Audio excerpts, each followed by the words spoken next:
오늘 특별 새벽기도 다섯 번째 날에 자신의 목표를 부인하라라는 제목으로 하나님의 은혜를 나누겠습니다. 사랑하는 성도 여러분, 성도는요 두 마음을 품어서는 안 됩니다. 두 마음을 품지 말아야 합니다. 마치 양다리를 걸친 연인처럼 한쪽 마음으론 하나님과 그 나라를 품으면서 다른 마음으로는 자기 자신을 품고 있어서는 안 됩니다. 어려운 말씀이지만 자신을 하나님만큼 사랑하는 것도 문제라는 말씀입니다. 왜냐하면 모든 우상 숭배는 자신을 하나님만큼 사랑하는 데서 나오기 때문입니다. 그래서 하나님께서는 우리가 우리 마음 중심에 그 왕좌에 우리 자신을 두는 것을 결코 기뻐하지 않으십니다. 오늘 새벽에는 우리가 가진 목표에 대해서 함께 돌아보고자 합니다. 흔히 우리 죄인들은 목표에 있어서도 늘 자기중심적입니다. 굉장히 자기중심적으로 인생을 설계하곤 합니다. 본래 인간은 하나님을 위해서 창조되었죠. 하나님의 영광을 위해서 살아가야 되는 것이 바로 우리 인간입니다. 그런데 아담의 타락 이후에 지독하리만치 자기중심적으로 살아가려 합니다. 특별히 많은 이들이 두 가지를 목표로 해서 살아가곤 하는데요, 더욱 부하게 되려는 목표와 더욱 인정받으려는 목표를 가지고 살아가곤 합니다. 성경에 등장하는 수많은 사람들이 그랬습니다. 많은 사람들이 더 많이 가져야지 이런 부하려는 목표와 칭찬과 영광을 받아야지 그런 인정받으려는 목표를 가졌습니다. 그러자 하나님을 마음에 품고 섬기기보다는 우상을 섬기는 우를 범하곤 했죠. 자신이 부유해지고 영광을 얻기 위해서 우상 숭배를 하곤 했습니다. 이는 오늘날 우리도 마찬가지입니다. 아직도 옛사람을 벗어버리지 못하고 옛 자아를 가진 우리 역시 부하려는 목표, 그리고 인정받으려는 목표를 가지고 살아가곤 합니다. 그래서 하나님 아버지의 뜻과 마찰이 일어나고 충돌이 일어나면서 좌충우돌하곤 합니다. 한번 정직하게 자신을 돌아보도록 하겠습니다. 우리의 5년 후의 목표 또는 10년 후의 목표는 무엇입니까? 아니, 올해 말까지의 여러분들의 목표는 무엇입니까? 무엇을 목표로 하며 살아가고 있는지 궁금합니다. 올해 말에는 1억을 만들어야지, 올해 말에는 저 서울 강남에 있는 아파트를 꼭 사야지. 사랑하는 성도 여러분, 혹시 이런 것이 여러분의 인생 목표라면, 그리고 이것이 다른 어떤 목표보다도 더 우선순위에 있고 여러분의 마음을 가득 채워가진 그런 목표라면 마음속으로 그 목표를 부인하시기 바랍니다. 그거 버리셔야 됩니다. 왜냐하면 여러분, 하나님께서 설계하신 우리 인생은요, 고작 이 땅에서 더 많이 가지는 것, 고작 이 땅에서 부자로 살아가는 데에 그 목표가 있지 않기 때문입니다. 그보다는 삼위일체 하나님께 영광을 돌리는 것이 우리 인생의 목표입니다. 여러분, 이건 정말 중요한 진리니까 꼭 명심하시기 바랍니다. 삼위일체 하나님께 영광을 돌리는 것이 우리 인생의 진짜 목적입니다. 만약에 이걸 모르고 우리의 삶의 기준과 방향을 하나님이 아닌 돈이나 재물에다 두게 된다면, 그렇게 살아가게 된다면 필연적으로 하나님 아버지와 마찰이 생기게 됩니다. 필연적으로 마찰이 생깁니다. 왜냐하면 하나님께서는 우리의 방향을 하나님께로 인도하려고 계속 이끌고 계시는데, 우리는 그 허무한 돈을 잡고 그 허무한 재물을 잡으려고 고집 피우면서 가고 있으면 마찰이 생길 수밖에 없는 것입니다. 어제 말씀드렸던 부자 청년의 예가 바로 그런 것이었죠. 예수님께서는 그의 부에 대한 욕구, 그 부에 집착하는 마음 중심을 보셨습니다. 그래서 말씀하셨죠. 너의 재물을 다 팔아라. 그리고 나를 따라와라. 하지만 그는 예수님 따르기를 포기했습니다. 그리고 슬픔이 가득한 얼굴로 돌아섰습니다. 그는 부를 사랑하는 마음, 또 집착하는 마음을 부인하지 못함으로써 예수님의 제자가 되지 못했습니다. 우리도 그럴 가능성이 얼마든지 있습니다.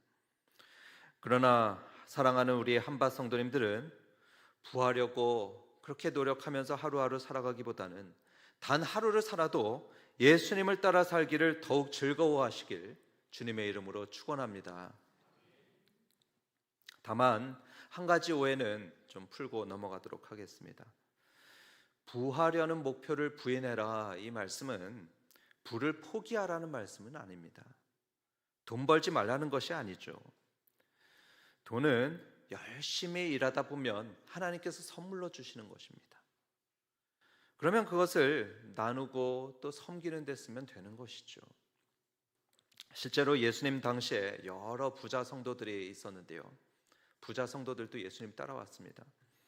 그런데 그들은 자기 재물로 예수님을 섬기고 자기 돈으로 바울이나 또 제자들을 섬기는데 후원하는 데 썼고요, 자기들의 큰 집도 교회 모임 장소로 사용하곤 했었습니다. 즉 오늘의 말씀은 나 자신을 위해서 부자가 되려는 목표를 버려라, 나 자신을 위해서 부자가 되려는 목표를 부인해라, 이런 말씀입니다. 그리고 하나님께서 요구하시면 기꺼이 내드리는 그런 믿음을 가지라, 이런 말씀입니다. 다음으로 우리는 우리의 인생 목표를 세상에서 인정받는 것에 둘 수가 있습니다. 그런 인정받으려는 목표를 우리는 부인해야 합니다. 성도들은 사람의 칭찬과 사람의 인정을 삶의 목표로 삼아서는 곤란합니다. 사람이 말이죠, 부하려는 목적은 안 가졌는데, 부자가 되려는 목적은 안 가졌는데 사람들로부터 인정받으려는 목적은 가질 수가 있습니다. 특별히 목회자들이 종종 그렇습니다. 목회자들은 부자가 될 가능성이 거의 없는 사람이죠. 목회자의 길을 가는 순간부터, 애초부터 대부분은 부자가 될 생각조차 없습니다. 그런 생각을 안 가집니다. 그러나 그렇다고 유혹이 없느냐? 아닙니다. 있습니다. 목회를 통해 인정받고자 하는 욕구, 인정받으려는 목표를 가질 수가 있습니다. 교회가 부흥하고 내가 담당한 부서가 크게 부흥해서 야, 무게 목사 정말 목회 잘한다, 능력 있는 사역자다, 그런 칭찬과 인정을 받으려는 목표에 자석처럼 이끌리곤 합니다. 종교개혁자 마틴 루터도 그런 고백을 했습니다. 자신은 한 번도 탐심의 유혹을 받은 적이 없는데 박수갈채를 받으려는 유혹은 종종 받곤 한다, 이렇게 고백했습니다. 무서운 것은 이런 욕구를 하나님을 위한 것이라고 포장해서 나도 속이고 다른 사람도 속일 수 있다는 것입니다. 목회자들은 이런 인정받고자 하는 목표를 반드시 부인해야 합니다. 그런데 여러분, 목회자만 그럴까요? 아닙니다. 일반 성도들도 얼마든지 그럴 수 있습니다. 질문 하나 드려보겠습니다. 여러분, 우리가 교회에서 봉사하고 예배하는 목적이 도대체 무엇입니까? 왜 집에 있지 않고 교회에 와서 예배할까요? 왜 힘들게 봉사할까요? 제가 미국에서 한인교회를 한 2년 정도 다녔었습니다. 2년 정도 그렇게 한인 교인들을 보게 되었는데요, 안타깝게도 인정받고 싶은 마음, 그 목표 때문에 그런 것이 참 많이 있었습니다. 다들 열심히들 교회에 왔습니다. 거의 매일 오더라고요. 거의 매일 와서 청소하고 음식 만들고 예배하고 교제했습니다. 그런데 그게 알고 보니까 많은 경우에, 다 그런 건 아니지만 많은 경우에 인정받고 싶어였습니다. 인정받고 싶어서 그랬습니다. 미국에서 한인들은 마이너입니다. 비주류거든요. 눈에 보이지 않는 그 유리 천장이 있습니다. 그렇게 늘 마이너로 살다 보니까, 비주류로 살다 보니까 한인 교회에 와서는, 이 교회에 와서는 인정받고 싶은 것입니다. 교회에 와서 와, 잘한다, 와, 믿음 좋다, 이 칭찬받는 것이 좋은 것입니다. 여기까지는 좋습니다. 그런 거 나쁜 거 아닙니다. 좋습니다. 그런데 그런 칭찬과 인정이 교회에 오는 목적인 것이 문제인 것입니다. 칭찬과 인정받는 게 신앙생활의 목적이다 보니까, 가장 중요하다 보니까 조금이라도 자기를 인정해 주지 않고 조금이라도 섭섭하게 하면 바로 교회를 떠납니다. 미국의 한인교회들은 정말로 분란과 분열이 많은데요, 바로 그런 이유 때문인 것이 많이 있습니다. 자기를 인정 안 해준다고 교회 분열을 일으키고 분란을 일으켜가지고 결국에는 자기를 인정해 줄 교회를 찾아갑니다. 그리고 거기서 또 다른 분열을 일으킵니다. 인정받으려는 목표가 교회를 무너뜨리는 것입니다. 이처럼 사람들로부터 인정받으려고 살고 인정받으려고 신앙생활을 하게 되면 반드시 문제가 생깁니다. 우리는 이러한 인정받으려는 목표를 부인해야 합니다. 마음에서 버려야 합니다. 누가복음 17장 10절의 말씀을 우리는 마음에 새겨야 하겠습니다. 우리 같이 읽어보겠습니다. 시작. 이와 같이 너희도 명령받은 것을 다 행한 후에 이르기를 우리는 무익한 종이라 우리가 하여야 할 일을 한 것뿐이니라 하실지라. 이 말씀처럼 우리가 해야 하는 일은요, 하나님이 명령하신 일을 하는 것뿐입니다. 당연히 해야 할 일을 하는 것이죠. 우리 교회에서 하는 모든 일들, 우리가 직장에서 하는 일도 마찬가지입니다. 하나님이 하라고 명령하신 것을 하는 것이죠. 복음 전하는 것도 당연히 할 일을 한 것이고요, 제가 설교하는 것도 당연히 해야 되는 일을 하는 것뿐입니다. 봉사도 마찬가지고 찬양도 마찬가지입니다. 그러니까 이런 일들을 다 한 후에 뭐라고 고백하라고 하죠? 우리는 무익한 종이라, 해야 할 일들을 한 것뿐이라 고백하라고 합니다. 죄의 특성 중에 하나가 뭐냐면, 죄의 특성 중에 하나가 일을 통해서 박수받는 것을 추구하게 만듭니다. 일을 해서 남들이 아닌 내가 높임을 받으려고 하고, 또 하나님이 아닌 내가 칭찬과 영광을 받도록 만드는 게 바로 죄의 특성입니다. 이것은 하나님의 영광을 가로채는 것입니다. 그러나 여러분, 하나님의 인정 없이 세상의 갈채만 받다가 생을 마친 사람들이 얼마나 많습니까? 우리는 그들하고 달라야 합니다. 우리는 하나님께로만 인정받을 생각을 해야 합니다.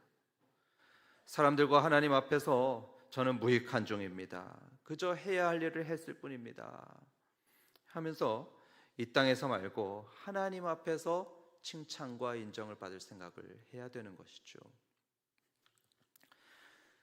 세례 요한이 바로 그런 점에서 우리의 귀한 본이 되고 있습니다. 사람들은 세례 요한의 메시지를 들으면서 굉장히 놀랐습니다. 와, 대단한 선지자가 나왔다, 저분은 정말 메시아 같다, 엄청난 칭찬이죠.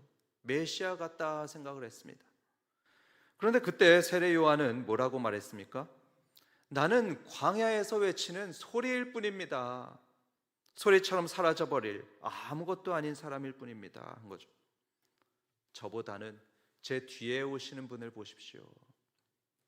그러면서 그는 예수님께 영광을 돌렸습니다. 그런 세례 요한을 이후 예수님께서는 크게 칭찬하고 그를 높여주셨죠. 여자가 낳은 자 중에 세례 요한보다 더 큰 이가 없다 칭찬하셨습니다. 자기를 낮추는 이는 하나님이 높여주십니다. 예수님도 마찬가지셨죠.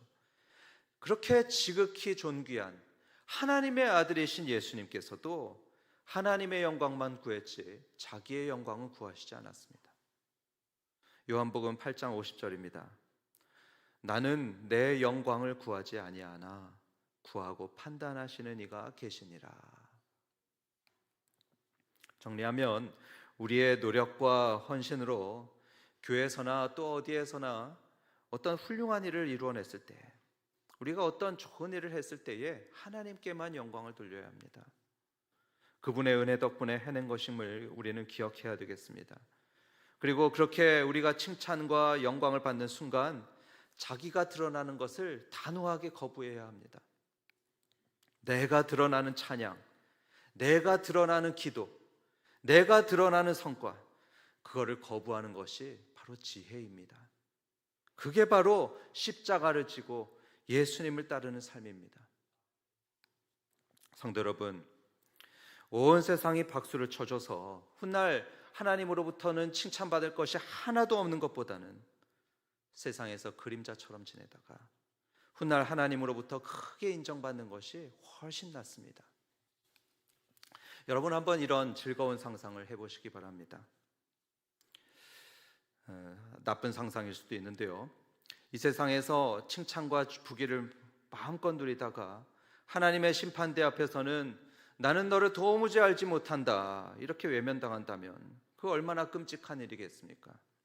그런데 대신해서 오직 하나님과 복음을 위해서 살다가 그날 주님께서 모든 천군 천사 앞에서 아들아 딸아 너 참 고생 많았다, 일평생 나를 위해서 착하고 충성되게 살았으니 이제 쉼을 누리도록 해라, 이런 말씀을 듣게 된다면 그 영광과 기쁨이 얼마나 크겠습니까?